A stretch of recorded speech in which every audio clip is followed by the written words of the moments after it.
Мен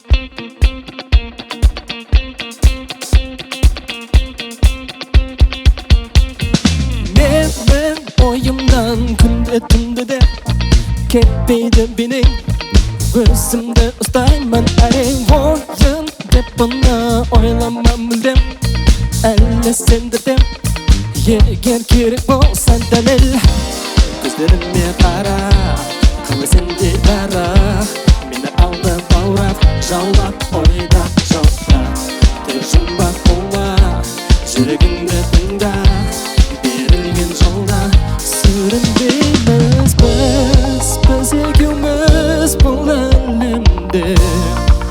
Келеміз беріліп сезімдерге, өзгеге ойыңды бөлме. Уайымдама сен, сезіммен ойнаймын деп ойлама. Уайымдама сен, уайымдама. Сен ойлама, жүрегімді жаралаймын деп ойлама. Уайымдама сен, уайымдама. Уайымдама, уайымдама. Уайымдама сен, уайымдама. Уайымдама, тек уайымдама. Уайымдама сен, уайымдама. Кейде қинайды білемін бір сұрақ, бұл мен үшін сынақ. Сені мазалайды уайым, сені де мені де тербейді ырғақ. Демім тарылады, ал жаным билеуге дайын. Көздеріме қара, қалай сен бейпара. Мені алдан баурап, жаулап, ойда жоқта. Тек жұмбақ болма, жүрегіңді тыңда. Берілген жолда сүрінбейміз біз екеуміз бұл әлемде. Келеміз беріліп сезімдерге, тек өзгеге ойыңды бөлме. Уайымдама сен, сезіммен ойнаймын деп ойлама. Уайымдама сен, уайымдама. Сен ойлама, жүрегімді жаралаймын деп ойлама. Уайымдама сен, уайымдама. Уайымдама, тек уайымдама. Уайымдама сен, уайымдама. Уайымдама, тек уайымдама. Уайымдама сен, уайымдама.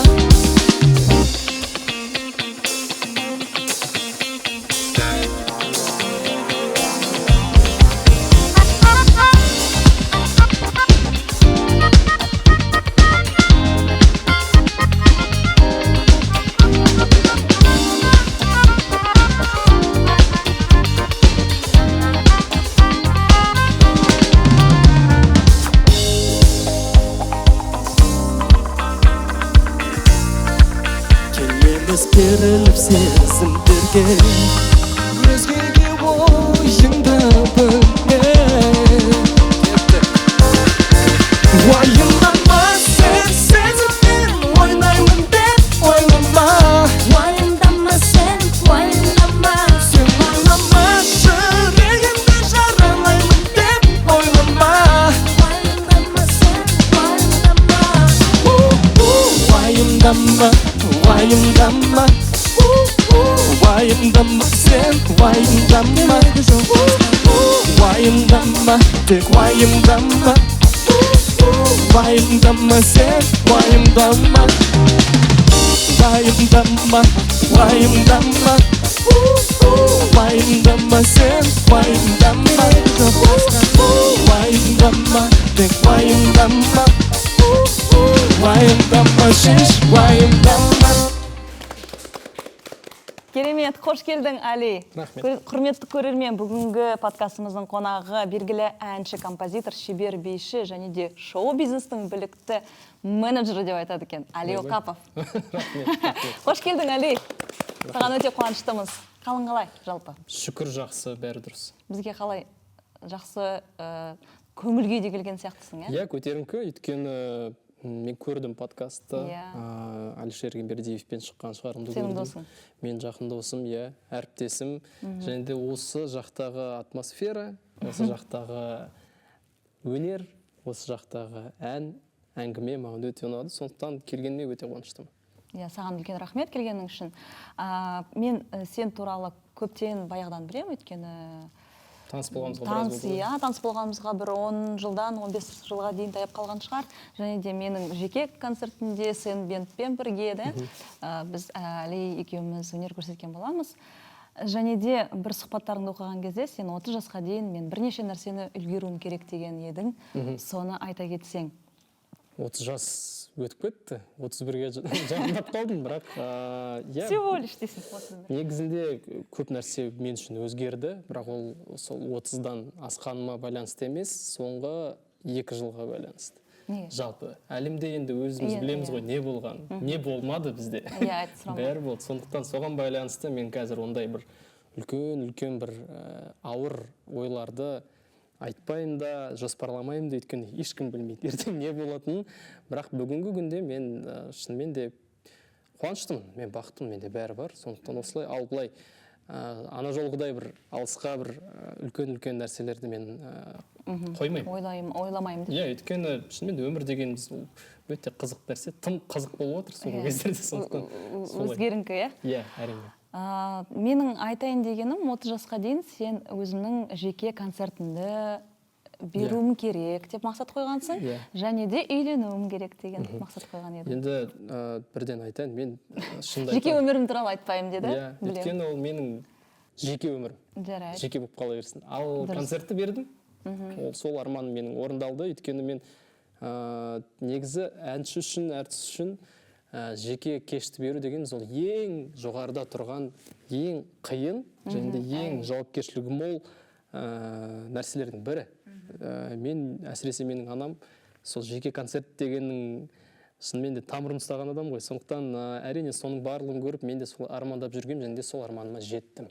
2018-де Астана қаласында, 2019-да Алматы қаласында, Республика сарайында солай, в общем, өткіздім. Маған өте ұнады, қиын болды, өйткені енді ол нәрсе мысалға сен ұйымдастыру жағынан қалай? Ұйымдастыру жағы, ол енді шашыңа қарады. Шашыңа қарады. Екіншіден жауапкершілік, өйткені қаншама әншілер оны армандап, бірақ жеткеннен кейін өздерінің дайын емес екендігін тек қана сахнада сезеді. Сондай да бар. Бірақ бәрі ойдағыдай шықты. Шынымды айтсам, өзім өте мақтанам сол кештермен. Өйткені күрделі, мен ойлағандай болды барлығы. Биі де бар, постановкасы да бар, контенті де бар, айтар ойы да бар, орындар әнде болған, сондықтан өз мәресіне жетті деп ойлайсың, иә? Керемет, өйткені үлкен концерт беру, біреу оған жетеді, біреу жетпейді дегендей. Мысалы, мен әлі күнге шейін үлкен концерт беріп көрмеппін. Өйткені ол деген мен үшін бір күрделі үлкен дүние деп ойлаймын. Өйткені бұған үлкен бір уақыт керек. Мен соны сұрайын дегенім, сен қанша уақыт дайындалдың өзіңнің жеке концерт? Бірінші концертім менің үшін аяқ асты болған нәрсе болып қалды. Өйткені бірінші ұсыныс сол мәдениет министрлігінен келді. Али, концерт бердің бе деді. Жоқ дедім, бер деді. Жарайды дедім, онда маған бір шамамен 4-5 ай берсеңіз, дайындалып қойын, анау мынау деп. Бірақ олар маған сондай уақыт берген жоқ. Сенде 1 ай бар деді. Берсең бер, бермесең кешір деді. Өкінішке орай. Иә, өкінішке орай, иә. Сөйтіп мен бір күн ойлануға сұрадым. Ақылдастым әріптестеріммен, жанұямен, барлығымен, және де барлығы айтты: сен негізі дайынсың баяғыдан бері. Сен өз-өзіңді кішкене солай бұрмалап қысып атсың дейді. Негізі ертең-ақ бер десең, сен ертең-ақ беруге дайынсың. Бидің бәрін білесің, әндерің жеткілікті, айтар ойыңда бар. Сондықтан алға шап деді. Сондықтан сол тәуекелге басып бардым. Айттым, жарайды дедім. Бір-ақ айдың ішінде бүкіл концертті жинап, әйтеуір бердім. Бір-ақ айдың ішінде. Ол енді қалай айтсам екен?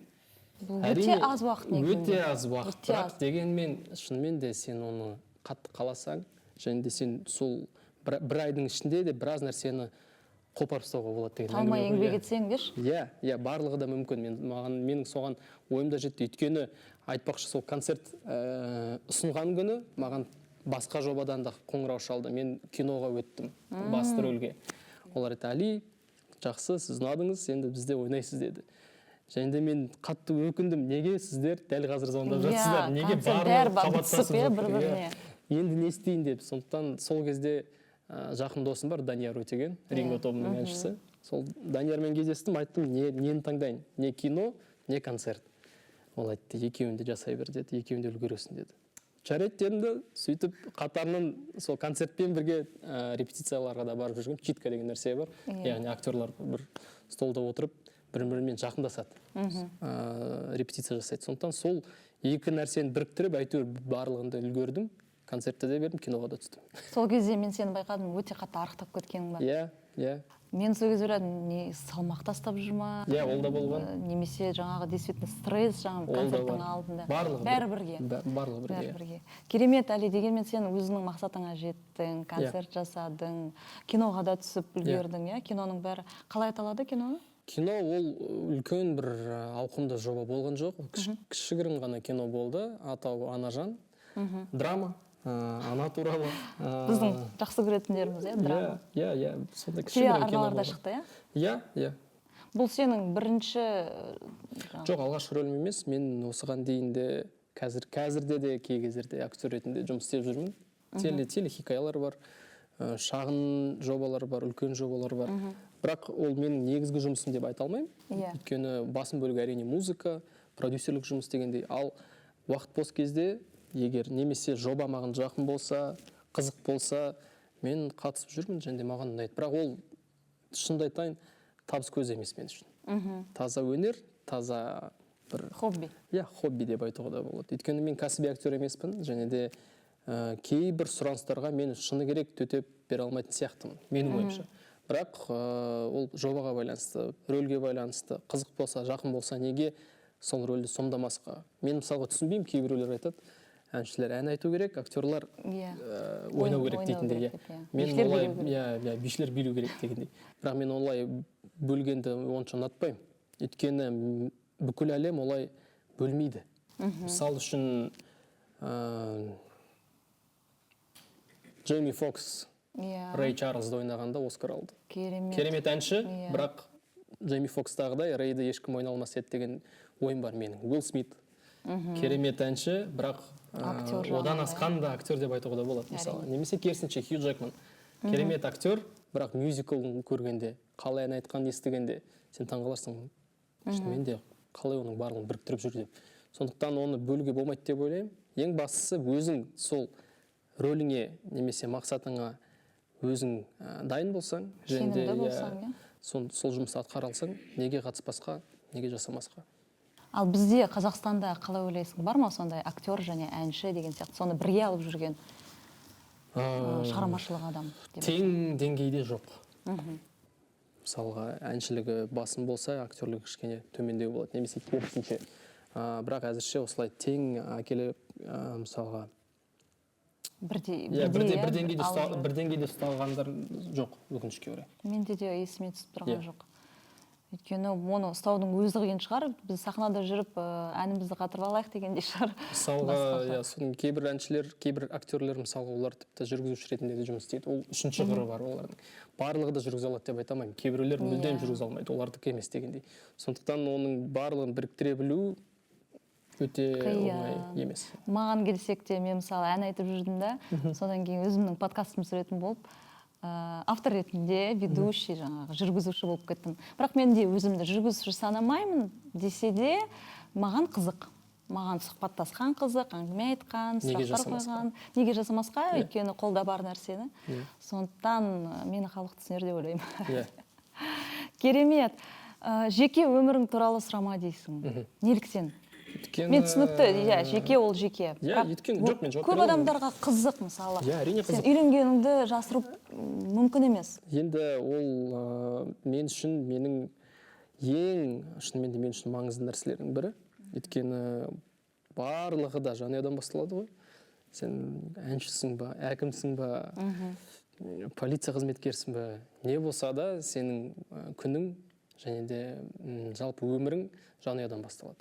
Және де артық сөз, артық көз, өсек, ой, орынсыз нәрсе, оның барлығы да көп. Сондықтан мен оның барлығында сахнада немесе жұмыста далада қалғанын қалаймын.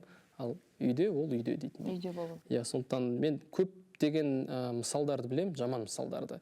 Мысалға, ешкімге жария етпей тып-тыныш қана әдемі өмір сүрген әріптестерін және де бір күні жария етуге шешім қабылдайды, көрсетеді, ең ақыры ажырасады. Сондықтан демек көз тиді, немесе сөз бі, немесе енді Сен соған сенесің, иә? жоқ, мен ондай қатты ырымшыл емеспін, бірақ шынымен де артық сөздің қажет жоқ деп ойлаймын. Өйткені кейбір шоу-бизнес өкілдері өкінішке орай өзінің өнермен емес, өмірмен рейтинг жинауда. Оған қатты қызып кетеді. Өйткені мысалға балаңды салсаң, немесе жанұяңды салсаң, комментарий көп, қаралымдар көп. Соның дәмі ұнайды, мысалға сол тіпті табыста келе бастайды, мысалға рейтингті. Содан кейін барлығында сол өз жанұяңды бизнеске айналдырып жібереді. Ал ол дұрыс емес, менің ойымша. Сондықтан сен өйткені сол кезден бастап сен әнші, немесе музыкант, немесе өнер адамы емес, реалити шоудағы бір кейіпкер болып кетесің. Тек қана өз жеке өміріңмен ғана сол назарды аударылатындай. Одан басқа, одан тыс ештеңе жоқ болғандай, мысалы. Жоқ, маған ол қажет емес. Менің ең үлкен сүйікті әншілерімнің бірі Батырхан Шүкеновті алсақ. Батырханды бәрі біледі, бірақ оның жеке өмірінде не болып жатқан, қалай болған, ешкім білмегенде, сұрамағанда, араласпағанда ешкім. Өйткені оның әншілігі барлығына жеткілікті болды. Мен де сондай болғым келеді. Жауап осындай. Керемет жауап. Рахмет. Өйткені мен 10 жыл бойы, әлі де мүмкін, өзім жолдасын жасырып жүрген. Динара Сұлтан деп Google-да жазған кезде жолдасы кім деп бірінші сұрақ шығатын, қандай ән емес. Оқапов тұрсам. Солай ма? Шығармашылығы қандай деген сұрақтар емес, жолдасының аты кім, жолдасы кім деген. Сенің де мүмкін Google-да ең бірінші тұратын сұрақ сол шығар. Десе де саған тек қана бақыт тілеймін. Рахмет. Бәрі ойдағыдай болсын. Сенің алдағы уақытта бір күшті жақсы жаңалықтарың бар деген едің. Жалпы сонымен бөлісіп өтсең. Бөлісіп өтейін, әрине. Соңғы осы 1,5 жылдың көлемінде мен өз уақытым мен күшімді көбінесе сол анамның шығармашылығына бұрудамын, айналысудамын. Өйткені әрине бізде Мәди екеуміз, Мәди айтпақшы, ол да композитор, ол да өңдеуші, ол да әнші. Екеуміз сол деңгейге жетіп қалған сияқтымыз. Анамызға толығымен музыкалық жағынан көмектесуге, қолдау үшін. Сондықтан біз екеуміз сол барлық музыкалық сұрақтарды шешудеміз. Көптеген нәрселерді жасап тастадық. Осы көктемде анамның қатарынан 3 альбомын шығардық. Біреусі тек қана жаңа әндер, солардың басым бөлігін мен өзім жаздым, Мәди де өңдеуін жазды. Екіншісі ремейктер, яғни сүйікті әндері, бірақ жаңа өңдеуде, қайта жаңғартылған мысалға.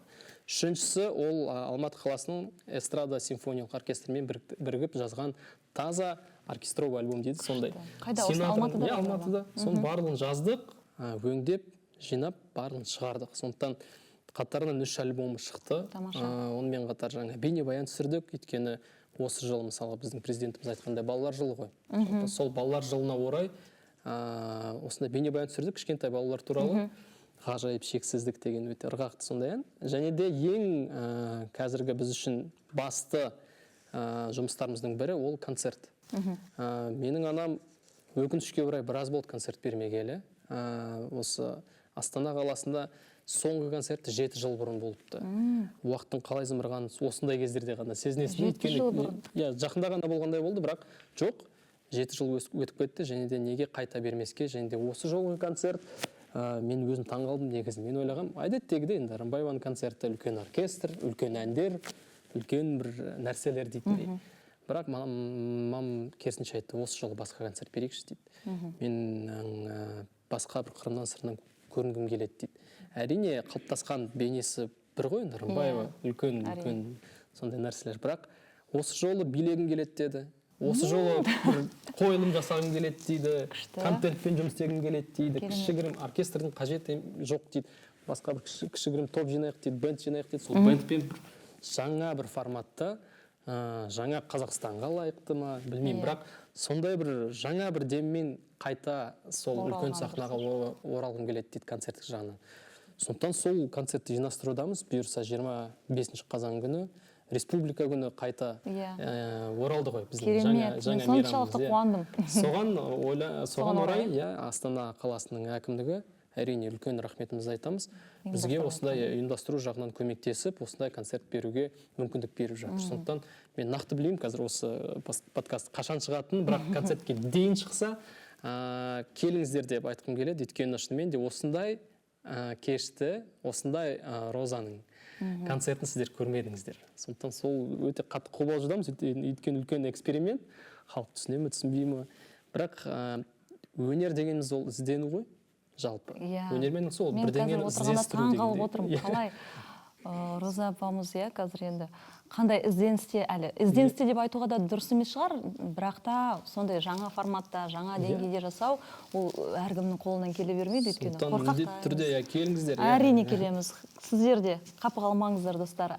Астана қаласына тұратын адамдарға енді оларға оңай, барлығы сұрайды мысалға. Неге тек Астана деп? Неге тек Астана деп. Бірақ өкінішке орай, шынымен де үлкен осындай деңгейдегі концерт беру, жасыратын ештеңе жоқ, қаражат жағынан да өте үлкен нәрсе. Сондықтан оны бір қолдаусыз өткізу мүмкін емес. Алматы қаласында әзірше өкінішке орай сол ұйымдастырушылық сұрақтар шешілмеді. Біз беруге дайынбыз негізінде. Бірақ көрерміз, бәлкім шынымен де бір қолдайтын адамдар болса, немесе әкімшілікпен, немесе министрлікпен, немесе бір аппарат президенті, білмеймін, кез келген мекеме қолдауға дайын болса, біз де дайынбыз. Өйткені алматылықтар да сағынуда, алматылықтар да осындай концерттерге барғысы келеді. Әсіресе соңғы кездерде кез келген концертке барсаңыздар, орын жоқ. Қазір концерттердің бәрі толы. Сондықтан біз дайынбыз деген сөз. Ал қашан болатыны өкінішке орай белгісіз. Әсіресе осы жылы анамның юбилейі болады. Яғни анам 28 қазан күні, туған күні 65-ке толады. Сондықтан үлкен сол туған күніне орай Мұржасы ұзақ болсын. Керемет жаңалықтар деп ойлаймын, достар. Алма айтатын, қосатын сұрағың болса. Біздер негізінде бәрін күшті раскрыто, прям жауап беріп жатыр да, сөз жоқ вообще күшті. Аузымыз ашылмай қалды. Аузымыз ашылмай, прям не телміріп. Мен өзім айта берейін, менде айтатын ойым бар. Өйткені уақытыңыз ғой, соны айтып жіберуге. Айтшы, Али, өйткені мен бізде подкаст болсын, бізде формат сондай еркін, айтқың келгенді айтасың. Подкастта барлығы да араласа алады ғой, мысалы. Мен мысалы сұрақ қойып, мына жерде интервьюер деп қалай тектеді, сол болмай қояйын десе де. Жалпы тағы да бір мәрте мен өте қуаныштымын келгеніме, өйткені жалпы менің шығармашылықтағы үлкен құбылыстарға байланысты екі адамның жалпы өздері білмей-ақ, бірақ болғаны өте үлкен әсер етті. Біреусі актриса Дарья Александрова, неге екендігін қазір түсіндіремін. Екіншісі сен. Неге? Осыдан 11 жыл бұрын мен бірінші курста бітіргеннен кейін Астана қаласына, Алматы қаласына келдім демалысқа. Және қалам деп осы демалысты шештім. Астанаға барғым келген жоқ. Астанада ол кезде қай жерде оқып жүрсің? Шабытта. Өнер университетінде. Сен бірінші Шабыт қатыстың, бірінші курсты мен сол жақта бітірдім. Және де сол Алматыға қайта сағынып, оралдым. Біздің академиямызға ауыстым. Темірбек Жүргенов атындағы өнер академиясына. Бірақ маған өте қиын болды, өйткені мен үлкен депрессияда болдым. Мектептен кейін, алғашқы сол курстан кейін мен өзім таба алмай, кіммін мен, немен айналсам, не істеймін, кімге керекпін деген сұрақтар мені жеді. Мазалады. Сондықтан Алматыға келіп, досыммен кездестім, менің класстасым, барабанщик Данияр Ахметжанов. Данияр Ахметжан сенің класстасым, бірге оқыдық. Керемет музыкант. Керемет музыкант. Сол Даник екеуміз Қапшағайға кеттік, класстастарымызбен бірге. Сол жағалауда отырмыз, және де мен айттым, Даник, жұмыс бар ма дедім, маған бірдеңемен айналысу керек дедім. Маған қазір әйтеуір процесс керек дедім, өйткені мен былай бос жүргенден шаршадым, жалықтым. Және де ол айтты, мен бір бэндке кірдім, және де сол бэнд өзіне бэк-вокалшыларды іздеуде дейді. Бәлкім соған көрерсің бе, өзің бағын сынайсың ба деп айтты маған. Мен бардым, жарайды дедім. Балалармен таныстым, және де 2-3 әнімді айттым. Енді сол кездегі бэндтердің стандарттары бар. Jamiroquai, Timberlake, тағы 2-3 ән. Соның барлығын айттым, және де олар бірден мені алды. Бірақ маған дейін бір вокалист болыпты. Және де ол вокалистпен олар білмеймін неге екендігін, бірақ жұмыс істей алмады. Әйтеуір. Ал ол да менің танысым екен, бірақ жарайды, ол туралы айтпай қойын. Жалпы сол бэндке кірдім бэк-вокалист ретінде. жұмыс істедім, және де сол өткеннен кейін сол бендтің музыканттары маған айтты, мен айттым жалпы қандай бенд, мынау негізі атауы бар, жоқ атау жоқ дейді, әлі қалай атау жоқ, жаңа бенд па, иә жаңа бенд дейді, өзіміз енді жиналып отырмыз дейді, жарайды, не мақсатпен, кім жалпы осының барын жинастырып жатыр деп десе, біз Динара Сұлтанға жинастырылған бендпіз дейді. Иә, сол бірге шығамыз, бұйырса әзірше сол барлық музыканттарды, вокалистерді жинастырып өзіміз кішкене бір-бірімізге қалай айтсам екен, үйреніп, содан кейін бұйырса басты мақсат Динара Сұлтанмен бірге сахнаға шығу деді. Сондай бенд болған. Жарайды дедім. Сөйтіп қалдым. Келесі күні Ерлан Алимов келді. Ол кезде ол менің директорым. Иә. Біз Ерланмен енді таныспыз ғой. Осыдан бірнеше жыл бұрын танысқанбыз. Енді мен депрессияның арқасында өте көп салмақ жинағанмын. 85 килограмм болғам сол кездерде. Ерлан мені көріп шошыды. Не болып кеттің дейді. Мен сені танымай қалдым дейді. Мен айттым, мен арықтаймын, уәде беремін деп, жарайды, арықта деді. Сөйтіп бендпен жұмыс істеп кеттік. Жаймен тойларға шыға бастадық, әртүрлі барларда жұмыс істедік. Нағыз сол бендтің барлық өміріне мен қадам басып, ең ақыры сол бендтің тіпті жетекшісі де болып кеттім. Сөйтіп сол өкінішке орай басты мақсатқа жете алмадық, бірге сахнаға шыға алмадық. Сен декретке кеттің, мен шетелге кетіп қалдым. Шетел, декрет, соған байланысты шыға алмадық, бірақ сол бендтің арқасында мен өз-өзімді таба бастадым. Сондықтан сол лайв форматына ғашық болдым деп айтуға да болады. Өйткені қазірдің өзінде де мен әртүрлі бір позицияларда әйтеуір сол лайв форматына жұмыс істеу үшін шығып жүрмін сахнаға. Яғни тек қана жеке әнші ретінде, тек қана сол ортада ғана емес, мен де бэк-вокалистпін. Ол үлкен мектеп. Ол Дильназ Ахмадиева бар, Яшылык тобы бар, сенімен бірге бүкіл концерт айналып. Сондықтан мен де бэк-вокалды айтуға өте ұнайды маған, жалпы музыкант ретінде де. Сөйтіп әйтеуір жүрмін бендтердің қасында, бірақ алғашқы менің осы өнердегі, осы үлкен сахнаға деген қадамдарым осы сен бендтің алғашқы құрамында болды деп айтуға да болады. Ол кезде біз ойымызда болғанда жоқ, сен деген ат. Сен бенд. Солай болды, сондықтан саған өте үлкен рахмет. Сен өзің Кәдімгідей білмесең де. бүйтіп, артқа қарай барып келдік. 10-15 жыл артқа қарай барып келдік, өйткені маған өте сондай жағымды естіледі. Мен негізінде көп білмесе де мен біліп жүрдім, өйткені Ерланмен біз өте қатты жақсы қарым-қатынаста болдық. Мен шетелде тұрсам да Ерлан үнемі, мен Алимен жаңағы недемін, гастрольдемін. Өйткені мен кетіп қалғаннан кейін Ерланды солай неттім, уайымдадым. Жұмыссыз қалып қойған шығар, тағы басқа жоқ. Ерлан ары қарай Али келді, орныма Али келді, жаңағыдай Алимен керемет жұмыс істеп кетті. Және де Али Окапов деп сол жылдары сен өзіңді жаңа таныстыра бастадың, иә? Иә, біз бір-бірімізбен жақсы сөйлесіп, ақылдасып, екінші адам дедім ғой, Дарья Александрова, неге деген тез айтып кетейін. Сол бендте 1,5 жыл, сен бенд деп айтуға болады. Сен бендтің алғашқы құрамында. Аты жоқ бенд деп айтпай-ақ қояйықшы. 1,5 жыл жұмыс істегеннен кейін бізде Жұлдыздар фабрикасы деген жоба болды. Осы қонақта отырған Алишер соның жеңімпазы. Мен де сол жобада қатыстым. Назима, барлығымыз бір жобаданбыз негізінде. Және де сол жоба біткеннен кейін бендтегілер енді мені күтті. Бірақ мен өзім шештім. Мен точно осы жолы енді жеке әнші ретінде карьерамды бастаймын деп. Және де Ерланмен мен ақылдасқанмын. Ерла, мен негізі өз идеяларым бар, өзімнің стратегиям да бар, әндерді де енді жаза бастадым. Бірақ менімен бірге болатын менің бір серіктесім керек деп айттым. Бар ма сондай адамдар дедім. Сен бәлкім танисың ба, білесің ба деп. Ол айтты, бар деді. Кім десем, мен деді. Жарайды дедім. Сөйтіп, көп жылдар істедіңдер, иә? 7 жыл істедік. 2019-ның соңына дейін бірге жұмыс істедік. Әлі де бірге байланыстамыз, кейбір жобаларды кездесудеміз, және де әрине Ерланға мың алғыс. Өйткені мен қылған Ерлан деп айтуға да болады. Өйткені біз бірге көптеген нәрселерден өттік. Үлкен. Және де біз екеуміз дәлелдеген бір нәрсе бар. Это орысша айтқанда сила двоих. Ол кездерде кешірім сұраймын. В то время были модные, в общем, продюсерские центры, которые там много было людей, всегда все было так масштабно, много, а мы всего лишь вдвоем. Артист, да его помощник, директор, да. И мы вместе думали, наверное, когда-нибудь придем к тому, что у нас будет большая команда, будет то, все. Но в итоге по прошествии лет мы поняли, нам никто не нужен. Артист, он же сам композитор, он же сам музыкальный продюсер, он же сам продюсер, да, и менеджер, он же пиарщик, Да. он же звукорежиссер, когда надо, он же охрана, когда надо. И все. И костюмер, Да, и оба мы водители у друг друга, шопер. Поэтому мы поняли, что есть сила двоих, если есть два толковых человека, и у них есть полная синергия, никакого продакшна не надо, никакой команды не надо. Все вдвоем делали, и все получалось прекрасно. Это точно.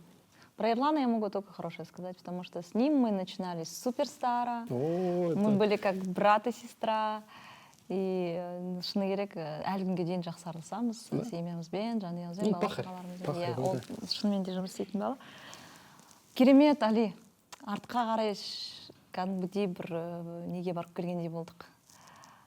Еске түсіріп, күшті бір. Мен қуаныштымын осындай бір әңгіменің немесе осындай бір жобаның аясында сол тарихпен бөліскеніме, өйткені мен көп жерде айта берген жоқпын қалай бастағанымды. Сен сөйлеспейсің ғой ешкіммен. Мен өмірде жұмыс істеймін. Али өзімен өзі бүйтіп кіреді, кіріп кетеді, шығып кетеді. Наушнигімді киемін, жүре беремін.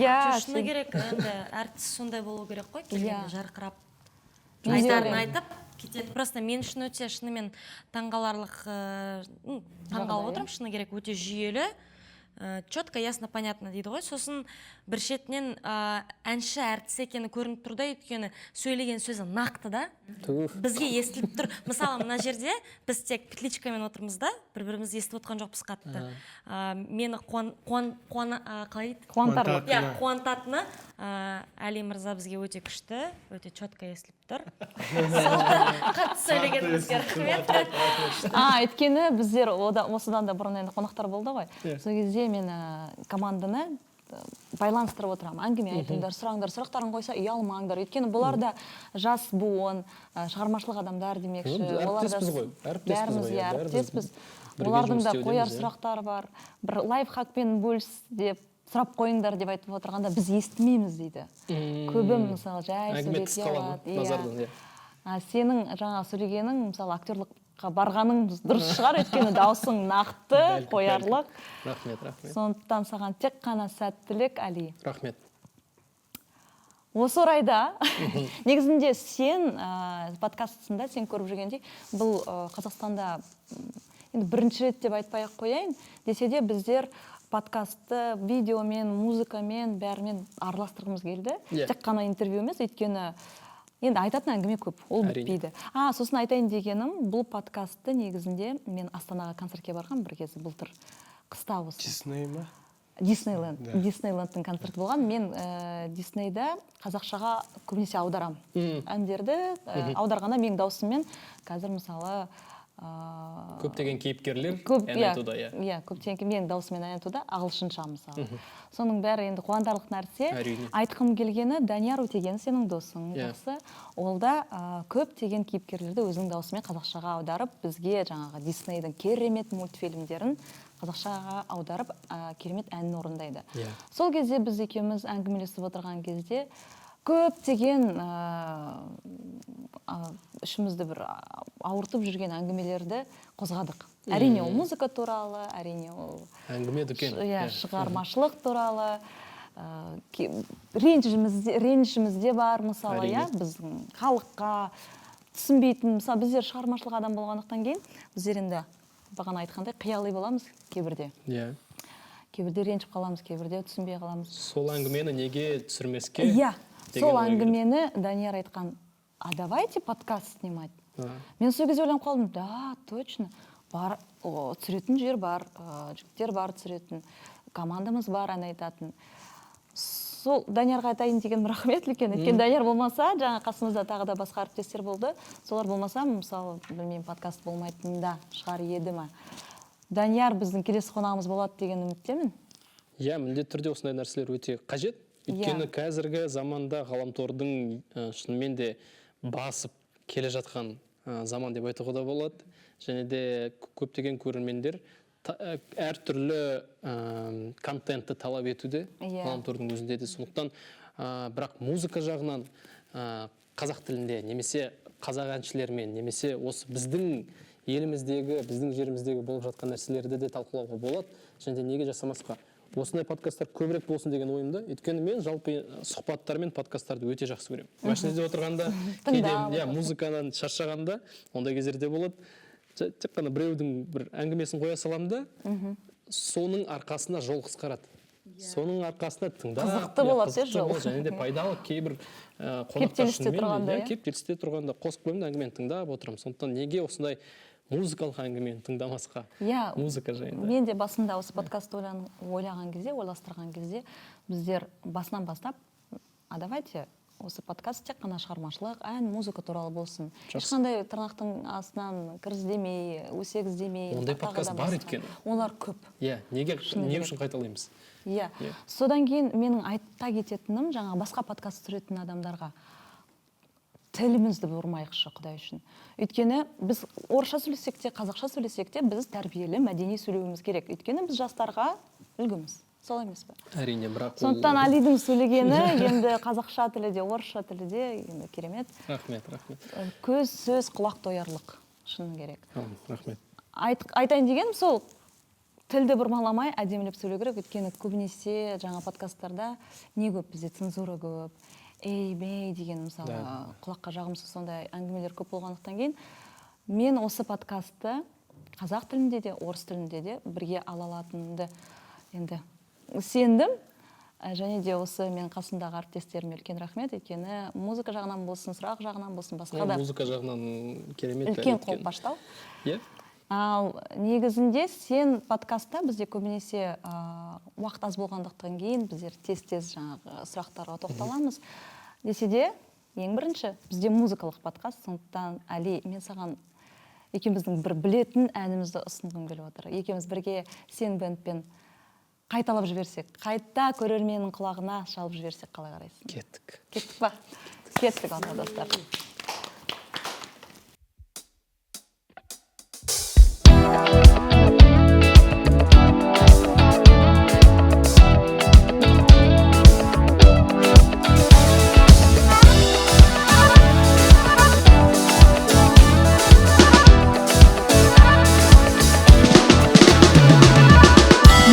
Сен шын егер болма бұл сөзге жібер, өзгеше бұл жүрегімді жаулап алатын. Өміріме мән берер, жан іздедім теңкелеген, сондықтан сен көңілімді баурап ала біл. Таңдағаның мен болсам, сезіміңді дәлізі, таңдағаның мен болсам, жар салмар әлемге, сұрағаның мен болсам, көп ойланып сіңген дәлелдей, no. Сен болсаң көркемсің, керемет екенсің, өлеңіңе сенбеймін, үнжімі сен сенбеймін. Болсаң сен алдайтын, аңғал деп ойлайтын, таңдаған мен сенбеймін, үнжімі сен сенбеймін. Жоқ, сен алмаймын мен, жоқ, сен алмаймын мен. Ісіңді дәлелдеп, ісіңді дәлелдеп, сен алмаймын мен, сен алмаймын мен. Ісің мені дәлеле, ісің мені дәлеле.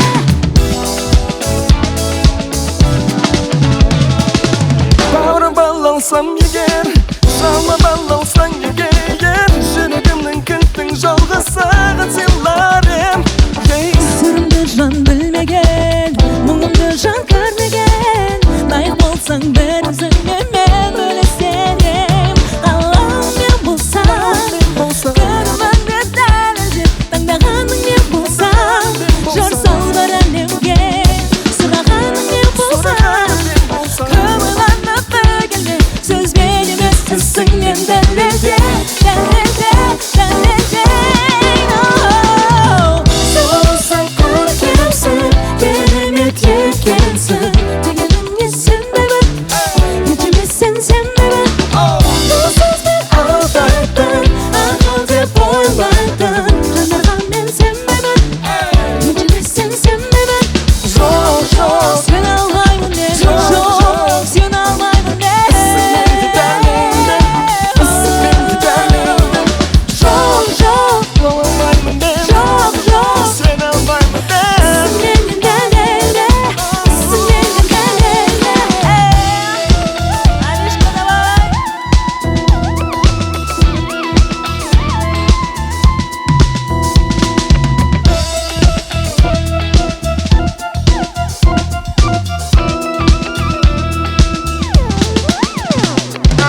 сенбеймін бұл сөзбен алдайтын арқау деп ойлайтын сенбеймін ренжіме сен сенбеймін Жоқ, жоқ, сені алмаймын мен жоқ сені алмаймын мен дәлелді ісіңменде дәлелді жоқ жоқ Сен алмаймын деп жоқ жоқ Сен алмаймын деп ісіңменде дәлелді ісіңменде дәлелді